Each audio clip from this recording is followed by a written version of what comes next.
भारत सरकार की power sector की ये मिनी रत्न कंपनी है और 1975 से इस कंपनी ने की थी शुरुआत और इस वक्त देश की सबसे बड़ी हाइड्रो पावर कंपनी है और 24 पावर स्टेशन से 7 गीगावाट यानी 7 गीगावाट छोटे लगते होंगे आपको, तो बता दूं मेगावाट में कन्वर्ट करके 7000 मेगावाट की क्षमता है। 6000 मेगावाट की क्षमता के 7 हाइड्रो पावर प्लांट है और बाकी 2 सोलर प्लांट है जो कंपनी के पास है।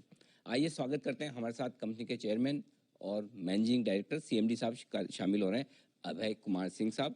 सिंह साहब आरईसी दुर्गापुर से एनआईटी में सिविल इंजीनियरिंग में ग्रेजुएशन कर चुके हैं 1983 में और उसके बाद 1985 से उन्होंने शुरुआत की अपने करियर की एनएचपीसी में और हाइड्रो पावर सेक्टर में 35 सालों का गहरा अनुभव है और उनकी यात्रा आप इस बात से समझ सकते हैं कि 1985 में एक प्रोबेशनरी ऑफिसर के तौर पर उन्होंने एनएचपीसी के साथ शुरुआत की और अब इस वक्त पूरी कमान उनके हाथों में इस कंपनी की सीएमडी के तौर पर। सिंह साहब बहुत बहुत स्वागत है, धन्यवाद वक्त देने के लिए।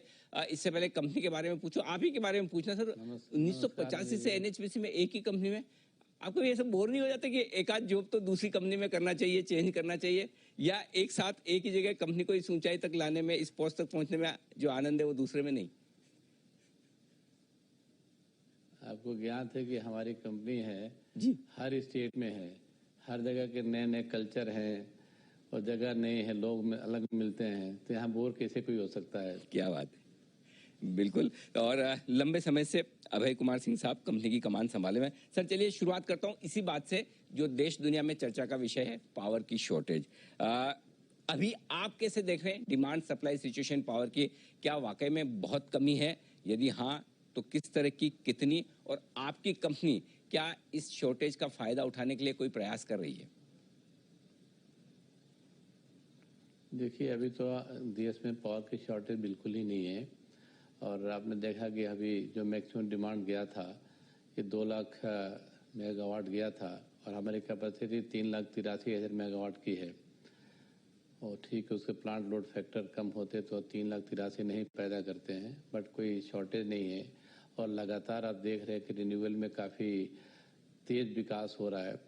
1 लाख मेगावाट उसमें जोड़ लिया गया है और जहाँ तक एनएचपीसी की रही, हमारी तो मस्टर्न प्रोजेक्ट्स हैं और 7,000 कैपेसिटी है, तो अगर 2 लाख मेगावाट की रिक्वायरमेंट जो है उसके अगेंस्ट में 7,000 कुछ नहीं होता है, तो हमें कोई इसके लिए अपॉर्चुनिटी की बात नहीं है। लेकिन हम और एडिशन कर रहे हैं, 6,000 मेगावाट पे एक्टिव कंस्ट्रक्शन चल रहा है जो आने वाले हर एक साल में जुड़ते जाएंगे। 2025 तक ये 6,000 जोड़ करके मेरी कंपनी की क्षमता करीब 13,000 मेगावाट हो जाएगी और इस बीच में हम सोलर पे भी काफ़ी काम कर रहे हैं और करीब 3,000 मेगावाट पे टेंडर है। 1,000 मेगावाट अभी हम लोगों ने इरेडा से बिड में लिया है और प्रयास है कि कितना मेगावाट जोड़ सकें।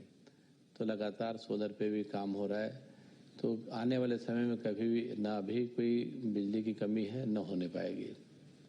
ओके, बिल्कुल तो कमी नहीं है फिलहाल, तो ये अच्छी बात है। लेकिन क्या स्पोर्ट लेवल पर पावर के दाम बढ़ रहे हैं सर? ऐसा कोई संकेत आपको मिल रहा है कि जो पुराने परचेज एग्रीमेंट है वो तो ठीक है अपनी जगह है ही, लेकिन नए एग्रीमेंट्स क्या ऊंची प्राइस पर हो रहे हैं या स्पोर्ट मार्केट में पावर के दाम बढ़ रहे हैं?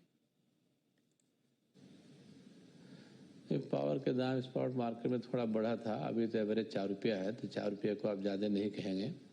इसके पीछे महीने में थोड़ा 5 रुपया तक गया था और हम लोगों का जैसे आपको मालूम है कि बहुत लंबा पीपीए होता है, 35 से 40 साल का, और 35 से 40 साल में अगर आज की डेट में अगर हम 4 रुपया भी, जो मेरी एवरेज आती कास्ट 3 रुपये 41 पैसा है, तो 3 रुपये 41 पैसा आज की डेट में अगर 35 साल बाद देखें तो कुछ भी नहीं होता डिस्काउंटिंग के बाद। 10 पैसे की बराबर भी इसकी वैल्यू नहीं रहेगी। और जो नए प्रोजेक्ट आ रहे हैं करीब 4.5 रुपये के आसपास में हम लोग पीपीए कर रहे हैं, लॉन्ग टर्म पीपीए, तो मुझे नहीं लगता है कि हाइड्रो पावर में जो हम काम कर रहे हैं वो पीपीए और कास्ट कोई बहुत बड़ा इम्पैक्ट है, जबकि सोलर कम पे आ रहे हैं धीरे धीरे, अब ऑलमोस्ट करीब 2.5 रुपये एवरेज में बोल सकते हैं। तो इसलिए अभी जहाँ तक टैरिफ की बात है, टैरिफ बहुत अंडर कंट्रोल है और टाइम के साथ धीरे धीरे और कमी होने वाली है। अच्छा सर, एक चीज और बताएं, चूंकि मानसून अब लगभग खत्म होने आया है, तो इस बार मानसून के हिसाब से कैसा रहा? वो पानी के लेवल रिजर्व कैसे हैं? क्या कुछ बढ़कर आए हैं? और इस बार फिर आने वाले 3-4 तिमाहियों में हाइड्रो पावर का आपके किस तरह का प्रोडक्शन रहेगा, कुछ बढ़ेगा, मेंटेन रहेगा, इसका अंदाजा दें सर। देखिए, हम क्वार्टर वन में अगर पीछे साल के क्वार्टर से कंपेयर करें तो ऑलमोस्ट करीब 900 मिलियन हम पीछे चल रहे थे। कारण क्या था कि विंटर रेन नहीं हुई ज़्यादा और बर्फ़ नहीं थी, और फिर जो मार्च और मतलब अप्रैल मई में थोड़ी सी फ़र्क पड़ता है तो विंटर भी थोड़ा एक्सटेंड हो गया था।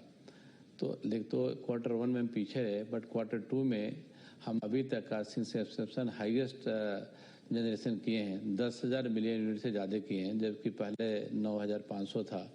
तो ये डिपेंड करता है किस तरह की बारिश हो रही है। और अभी अगर आप डेली देखें तो पिछले साल के कंपैरिजन में और अभी जो डेली चल रही है जनरेशन मेरी, करीब 10 मिलियन हम पर डे ज़्यादा कर रहे हैं। और उम्मीद करते हैं कि पीछे साल विंटर रेन नहीं हुआ तो इस साल विंटर रेन जरूर हमको मिलेगा। अगर नॉर्मल भी बारिश होती है और नॉर्मल सच्ची होती है तो बहुत अच्छा रहेगा, तो हम काफ़ी अच्छा अचीव करेंगे।